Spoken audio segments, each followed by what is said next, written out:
Hi everyone, I'm Dani Stein and we're here today with Taunia Kipp from Mountain Media, who is a level 1 PCI compliant service provider. Now if you don't know what PCI compliance is, don't worry, neither do I yet. That's why Taunia is here. She's going to be clearing up a little bit about PCI compliance for us. So Taunia, obviously a lot of confusion surrounding what PCI compliance is. Can you explain it for us?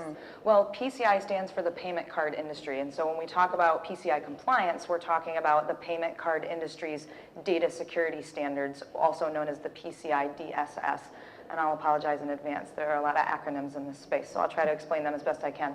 The PCI DSS, or the data security standards, are a set of requirements that were designed in order to ensure that organizations or merchants who handle credit card data maintain a secure environment. And of course, that's to protect consumers from credit card fraud, hacks, and breaches. So we know who it benefits, the consumers. Now, to whom does PCI compliance apply?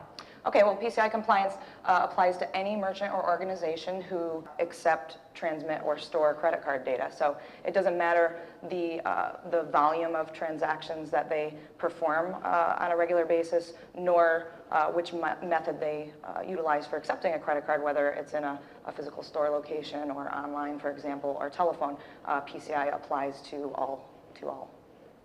Now, Mountain Media is an e-commerce provider for online merchants. So now if I'm an online merchant and I have my SSL certificate for my website, does that necessarily mean that I am PCI compliant?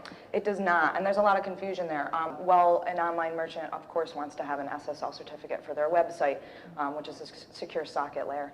That is not going to prevent your web servers from malicious attacks. And there are a whole lot of other requirements that go into becoming PCI compliant versus just having a SSL on your website.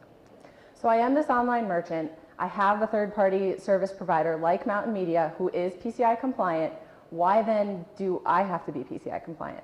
Well, merely using a third-party provider or a third-party company of any type that is compliant does not exclude the merchant from being PCI compliant as well. Mountain Media, working with a company like us who is a level 1 service provider, is obviously going to reduce your risk and exposure and also ultimately make it much easier to validate your compliance as a merchant working with a company like ours. There are requirements that you as the merchant have to abide by as well to become and to be PCI compliant. So there are actually different standards with PCI compliance. Who enforces these standards? Okay, well, the payment card industry data security standards are maintained and administered by the payment card industry's Security Standards Council, or the PCI, Security Standards, SSC, there's another acronym for you. The Security Standards Council was created by the 5 major credit card brands, which are Visa, MasterCard, American Express, JCB, and Discover. That independent organization has a website where you can get a lot of this information, and they kind of can help you through the process, and that is the PCIsecuritystandards.org. Now there are different levels of PCI compliance along with those standards. Explain a little bit about those levels and who they apply to. Okay, well, all merchants are going to fall into one of 4 different levels, and they have to do with the aggregate number of Visa transactions that you transmit or accept annually. A level 1 merchant, for example, is a merchant who is processing more than 6 million Visa transactions annually. Obviously, those are some very large organizations. And it's in level 1, that's regardless of the acceptance channel. So in other words, that can be online, on their website, a face-to-face credit card transaction, such as a brick and mortar store, over the phone, by mail, etc.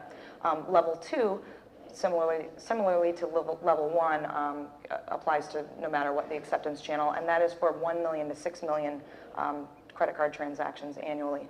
And then we get into level 3 and level 4 merchants, which are primarily the size of merchant that a company like Mountain Media would deal with, and has to do with e-commerce. A level 3 merchant processes between 20,000 and 1 million Visa transactions annually, and those can be of the e-commerce nature. And a level 4, which is probably the most popular in the US, this is a small to mid-sized merchant, processes fewer than 20,000 credit card transactions annually.